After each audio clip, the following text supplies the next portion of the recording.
I always love an intro where the person says, and it may be horseshit. So, and there actually is a lot of research on the effectiveness of tapping. In fact, a good friend of mine in Australia has just done fMRI studies showing, and these are double-blind studies, so they have a test group, control group that's not doing the tapping.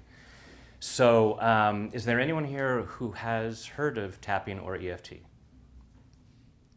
Wow, we are not working hard enough to get this out there. In a matter of time, it's going to be a given because the effects are so great. As Dave was saying, there are professional athletes, there are people at all levels. I've worked with professional athletes, I've worked with rock stars. But these people, understandably, are a little reticent to come out in the open and say, yes, part of my routine is tapping on my face like this. I mean, I have 750 plus videos on YouTube doing this, so I'm willing to look foolish because I know the benefit that comes from it. And as Dave says, I've been doing this for a while. I've tapped, Jack Canfield's had me on his stage to tap. I was in the movie, The Tapping Solution, with Jack and Bob Proctor. I've been on all 10 of the Tapping World Summits, so been doing this for a while. So all I ask is you're willing to look foolish for a moment, even though people coming in might see you tapping on your face. Give it a shot. So what I'd like to do first is go ahead and close your eyes. Take a deep breath in and hold it. And let it go.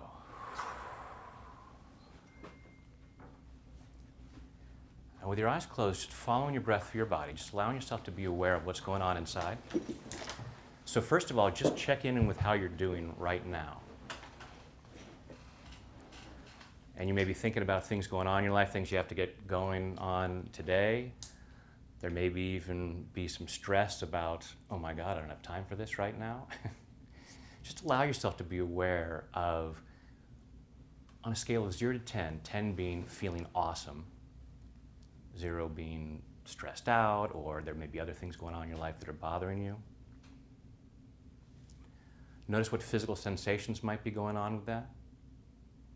Notice what thoughts, beliefs, and memories might be going on as to why you couldn't be at a 10 of feeling awesome right now. Take another deep breath. Open your eyes. And I'm going to ask you to indulge me and go ahead and do this. So we're going to tap with your index and middle finger of your dominant hand. You're going to tap on what we call the karate chop point. So if you're going to break a board with a karate chop, just using the edge right there. Now you can tap with either hand. You can tap on both sides of the body. Just for the sake of demonstration, we're just going to do one hand here. And then repeat after me. Even though I limit how awesome I feel, even though I limit how awesome I feel, I choose to love and accept myself anyway. I choose to love and accept myself anyway. Even though I limit how awesome I feel, Even though I limit how awesome I feel, I choose to love and honor myself anyway. I choose to love and honor myself anyway. Even though I limit how awesome I feel. Even though I limit how awesome I feel. Because there's all these things going on. There's all these things going on. Stuff I got to do. Stuff I gotta do. Stuff going on in my life. Stuff going on in my life. And my brain says, My brain says, how could you possibly feel awesome how could you possibly feel awesome with all this crap on your plate? with all this crap on your plate? And even though I limit how awesome I feel, Even though I limit how awesome I feel, I choose to deeply and completely I choose to deeply and completely love, honor, and accept myself. love, honor, and accept myself. And maybe anyone else And maybe anyone else who might be involved in all this crap. who might be involved in all this crap. Okay. Tapping right here at the beginning of your eyebrow. All these ways I limit how good I feel. All these ways I limit how good I feel. Okay, the side of the eye, right here, the corner of the eye socket. All the ways I stop myself. All the ways I stop myself. Right under the middle of the eye. All these reasons why I couldn't feel better. All these reasons why I couldn't feel better. Right under the nose. All the reasons I can't feel awesome. All the reasons I can't feel awesome. Just right above your chin. All this stuff going on. All this stuff going on. And right here where your collarbones just about come together, there's a little U shape there. You can just go ahead and make a fist and tap right where your collarbones come together. All the ways I stop myself. All the ways I stop myself. About 4 inches below your armpit. All this stuff going on in my life. All this stuff going on in my life. From the top of the head, just with all your fingers, just tapping around a little circle around the top of your head. All this stuff going on in my life. All this stuff going on in my life. And maybe part of me is saying, Maybe part of me is saying, How could I possibly feel awesome right now? How could I possibly feel awesome right now? While I'm tapping on my face in front of all my coworkers. While I'm tapping on my face in front of all my coworkers. But hey, they're all doing it too. But hey, they're all doing it too. So I choose to clear this stuff So I choose to clear this stuff that stops me from feeling awesome. that stops me from feeling awesome. Because if I allowed myself to feel awesome today, Because if I allow myself to feel awesome today, what could I achieve? what could I achieve? What could happen today What could happen today? that would give me statistical success? That would give me statistical success. That would allow me to do things That would allow me to do things that would change my life, that would change my life, change the lives of people around me. change the lives of people around me. If I allowed myself to connect to goodness Allow myself to connect to goodness. and the awesome feeling that comes from that, The awesome feeling that comes from that. what could happen today? What could happen today? Well, it's nice to think about, It's nice to think about. but I got all this crap going on. I got all this crap going on. All these reasons All these reasons why I couldn't or shouldn't feel awesome. why I couldn't or shouldn't feel awesome. It would be nice to feel better, It would be nice to feel better, but it's just not possible. but it's just not possible. Because I have all this stuff on my plate, I've got all this stuff on my plate, all these things going on at home, all these things going on at home, all these things going on in the office. all these things going on in the office. Got to arrange for this trip to Kenya. I gotta arrange this trip to Kenya. There's all this stuff going on. All this stuff going on. And my brain says, My brain says, with all this stuff going on, with all this stuff going on, I couldn't possibly feel awesome. I couldn't possibly feel awesome. According to whom? According to Who are the experts that say, who are the experts that say, here's what it takes to feel awesome? here's what it takes to feel awesome. You need these conditions in your life, You need these conditions in your life. and if you have these other conditions, And if you have these other conditions, you cannot feel awesome. you cannot feel awesome. You're required by law to feel like crap. You're required by law to feel like crap. You're required by law to feel stress, You're required by law to feel stress. even though that stress limits your capabilities. Even though that stress limits your capabilities. I don't see how that helps, I don't see how that helps. but I'm a law-abiding citizen, But I'm a law-abiding citizen, and that's why I'm allowing this stress and that's why I'm allowing this stress to hold me back to hold me back from feeling as awesome as possible. from feeling as awesome as possible. And that's a rule I'm willing to break. And that's a rule I'm willing to break. I'm willing to break that a lot. I'm willing to break that a lot. I'm willing to feel as awesome as possible, I'm willing to feel as awesome as possible, as often as possible, as often as possible, thinking about what's possible thinking about what's possible. if I allowed myself If I allowed myself to be in that space to be in that space much more often. much more often. So I'm clearing the resistance. So clearing resistance, All this resistance all this resistance, to anything that might hold me back. anything that might hold me back, Clearing all this resistance clearing all this resistance that stops me that stops me from doing what I can do from doing what I can do to be the best I can be to be the best I can be for myself and others. for myself and others. Because I kind of deserve that. I kind of deserve that. So I'm clearing what gets in the way, So clearing what gets in the way, setting myself free setting myself free in body, mind, and spirit. in body, mind, and spirit. And take a deep breath. Close your eyes. Take a deep breath. Just follow your breath through your body. Just notice how you're breathing. Notice if your breathing feels any different. Rate yourself on a scale of 0 to 10 again, 10 being awesome. See if that number feels any different. For some, the number's going to go way up. Some folks, sometimes the number might even go down because suddenly you're aware of, oh, now I remember all the things that are in my way, and those can then be cleared too. But just allow yourself to be aware of what may have just shifted. And you can open your eyes. Any questions? Everyone is stunned into silence. Or I've just explained it all so well in 5 minutes. Anyone feel a shift? Anyone feel noticeably better? And maybe just being kind because I'm a guest, but I was going to say, so I just went over 101,000 subscribers on YouTube. And it's like 101,000 people can't be wrong, but you can look at any election and say, well, that's not true. Yeah. Well, explain to everyone what the significance is of the different. Oh, excellent. Yeah, why don't I tell you guys why we do that? Where did this come from? So how this originally came about is a psychologist named Roger Callahan was working with a woman who had a lifelong fear of water. And she was 40 years old, had had this all her life, and he'd been working with her for about a year and a half, and she'd been to other therapists, and the best he could do was have her sit near his swimming pool, but looking away, and that was difficult for her. And he was learning about acupressure.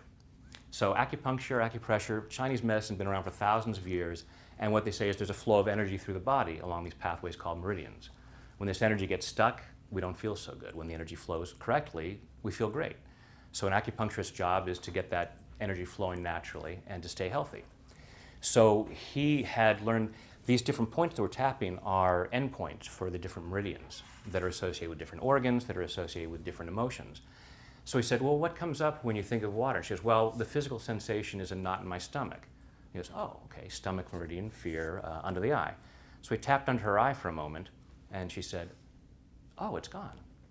He said, what's gone? She goes, the fear, and starts running towards the swimming pool.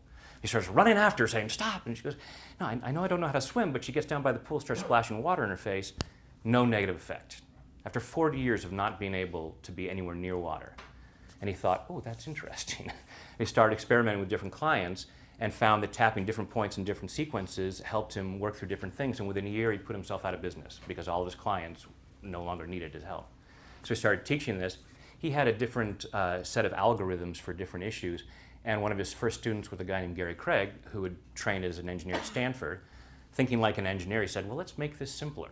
And just found that by tapping all these points in a row, even if you didn't need all these taps, you know, it's like the placebo thing. If it's getting you the effect, why not do it? So it didn't take any longer to tap all the points, and that way you just cover all the bases. And he called this new process emotional freedom techniques. So originally based in Chinese medicine, but we also have modern research showing that it lowers stress. So when we get into fight or flight, we get into stress, there's a hormone called cortisol that gets pumped into the body. Really great if you're trying to outrun a saber-toothed tiger. Not so great if you're getting upset because you've had a bad phone call with somebody and there's no real threat. So there's all kinds of unfortunate effects if we keep cortisol in our body. They did a study, double-blind study, where the group that did the tapping, their cortisol levels dropped by an average of 24%, some as much as 50%. The lab threw out the first batch and recalibrated their machines because they said that's not possible. That's how effective this is. So you can look at all the various types of stress relief, but outside of taking a pill that can have all kinds of side effects, this is possibly the simplest and quickest way of doing it. The only downside we found is that it looks a little strange. So if you're in a meeting with people who don't know what this is, which you guys never have to worry about now. Now you guys can be in a meeting and doing this and people go, oh, that's what that guy did. Yeah. Is there any significance to what you say while you touch the different points? So I know you went through the reasons, and Yeah. some are negative reinforcements, some are solutions. Was there a significance to when and why you did that? Yeah, so the very basic form of EFT originally was you would just take whatever the issue was, like how much stress do you feel? Oh, my stress is about a 9, okay. Even though I have all this stress, all this stress, all this stress. So you could do EFT that way. Don't worry about the word. A lot of people hear me do it and they go, oh, I couldn't come up with those words. You don't have to worry about that. You can even tap silently because it's having the effect silently. What I'm doing, the way that I do it, is I'm looking for all the possible things that might contribute to that stress so that it brings it up. Because if we avoid it, you know, a lot of people will say with EFT, oh, you keep saying all these negative things. Why the negative? You've got to focus on the positive. Only positive thinking. What you resist persists. If you have a beautiful living room with a beautiful carpet and a beautiful pet dog, and your dog leaves a not so beautiful gift on your carpet, positive thinking would say, I'm just going to pretend that's not there. I'm going to look around at the parts of my living room that are clean. One, you're going to step in it and spread it around and make it worse. Two, you're kidding yourself because while you're going, I'm looking at the pretty parts, a big chunk of your brain is going, right there, there's poop right there. You got to deal with it. It's not a matter of sitting there going, oh, there's poop on my carpet. You go, okay, I'm going to clean it up, get rid of it, and then I don't have to worry about it anymore. So all of these things that are going on with us, it could be something like a bad meeting that we had this morning. It could be something that happened when we were 3 years old. Because you'd be amazed. I've worked with people in their 70s, and after we've been tapping for a bit, they go, oh my God, I remember this thing happened in the 2nd grade. It was Billy, and he was wearing overalls, and it's like 60 years ago. And we hold on to this stuff. So whatever you're doing, this is why it's so great, like working with athletes and things like this, is people who believe that they are doing the best they could possibly do. It couldn't possibly be better. We all have these limitations that are placed on us at an unconscious level that we don't even know about. And one of the other things people can be confused on negative stuff, that's where cancel comes in, right? Is that it's not saying don't think about negative things consciously or say them or do them. It's not saying subconsciously when those ideas come back to you because your subconscious is attracting or even carrying a negative energy that attracts regardless of who you think, say, and do your unconscious competency. That's where cancel comes in. So when he was saying some of the negative things, I was feeling, a lot of it didn't resonate with me, but just even in case, when I said it, I just included a cancel at the end.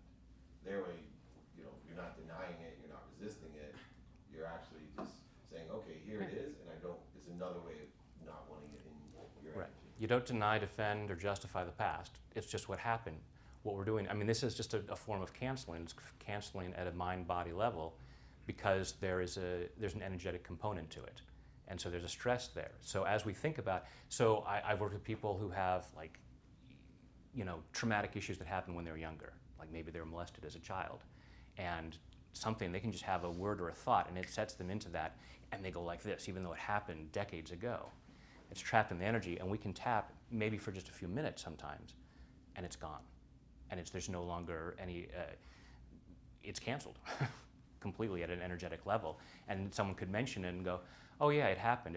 It's kind of like watching a movie now. It happened to somebody else. And that one incident, there's no telling at what level that has crippled that person's life. And it's not gone for life. Like one of the things that people don't understand, regardless of the process or what you do, that's why the consistency is needed, right? It could take years. And so a lot of times the tapping will have a temporary effect, but if you do it every day, slowly but surely, it dissipates the thoughts, the actions, the subconscious beliefs, and then your energy. And so, especially when you're younger, it's hard to think in terms of 15 years. It just is. Where I laugh and people say, oh, your career, and I'm thinking to myself, most people work to 70 or 75 in my career, and I graduated law school 25 years ago. So I'm not even into the groove yet in my career, but it's just a perception. The same thing holds true with these processes of thoughts, actions, words, beliefs, and energy. And so if I just know that it makes me feel good today, it's like dieting one day. Do you think at the end of the month, if you dieted today, that you're going to lose weight? Not a chance. It's going to come back tomorrow or the next day. So I'm looking for the most efficient, effective, and statistically successful effects. Whatever they are, as stupid as they seem, it's easy to make fun of it, that's fine. But the truth is, if it had a good effect from you that didn't take very long, and it's like taking 50 people from my company and spending 30 minutes to teach you this, most businesses would say, wow, that's a lot of money that you just spent. But imagine if I could reduce your stress, your cortisol during the day, 25 to 50%. Increase your effectiveness. Today alone, over time. I'll gain back economically. And I do. I mix the pragmatic world with this woo-woo bullshit, unbelievable stuff. And as long as I have a pragmatic effect to it and it has no risk to people, I'm all in. And that's my philosophy. People often say, I don't have time for something like that. It's like, you don't have time not to do something like Right. this. That was like my Because money the time workshop, right? Yeah. And I absolutely recommend it as a daily basis because to me, it's energy hygiene. You all have, physical hygiene. You brush your teeth, shower on a relatively daily basis, hopefully. You don't wait until you come into the office and your coworkers are like, oh my God, and go, okay, now I should take a shower. But with stress, most of us don't have a way of dealing with that. And a couple minutes every day is just a way of clearing out that stress, and you'd be amazed over time how it's like, wow, I can't even believe how much freer I am, how much more I'm able to get done. So. What got you into this, Brad? How did you discover, or what pushed you to go down this journey? How does a grown man find himself tapping on his face for a living? There you go. So I was actually an actor. I'm not a doctor, but I played one on TV, Days of Our Lives. And when I was in LA, met my wife, fell in love, got married, had a kid on the way, and I thought, I should probably have a backup career. And so rather than getting a regular kind of job, I trained to become a hypnotherapist because I'd always been fascinated by the power of the mind. And I started doing that. And when our second child was on the way a couple years later, I thought, this is really my calling, doing personal development work. As much as I loved acting, this was so much more fulfilling. And so we left LA, and through some other hypnotherapists found out about the tapping. And I took a workshop with Gary Craig, the founder of this. And I thought, wow, this is amazing. It's so much more, so much quicker.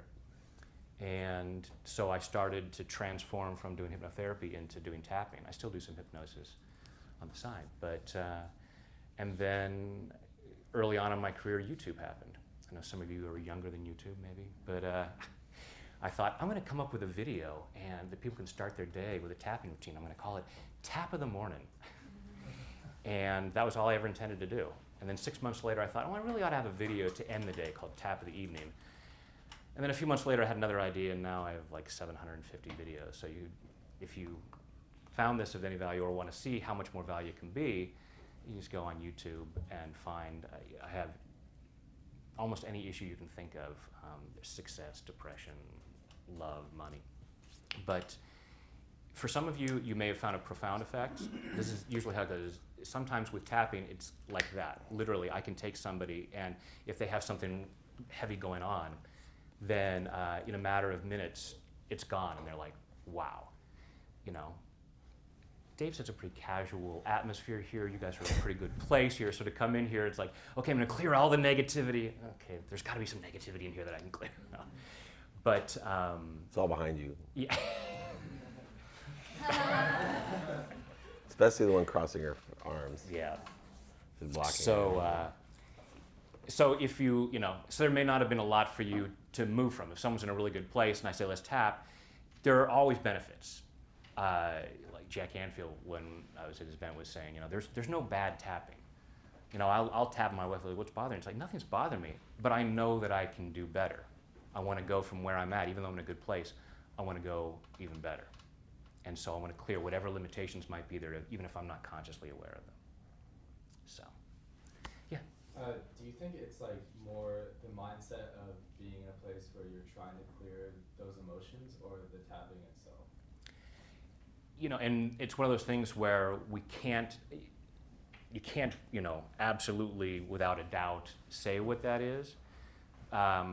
Although we have a lot of, you know, double-blind studies where the group tapping gets the effect in the group that doesn't tap, and they're not told ahead of time the tapping's what's going to do it. So there's certainly a lot of research to suggest that the tapping is what does it. I'm open to the possibility that the tapping doesn't do it, but like Dave said, if it gets the effect, you know, it's like, well, if this gets me to where I want to go, and someone says, well, the tapping's not doing it, and I go, oh, I'll stop tapping, and I'm not getting there, it's like, okay, well, that was stupid. Why did I give this up when whatever got me there is what is getting me there? So, yeah. Is there a specific reason with our first experience of tapping that you chose like these specific points in that sequential order?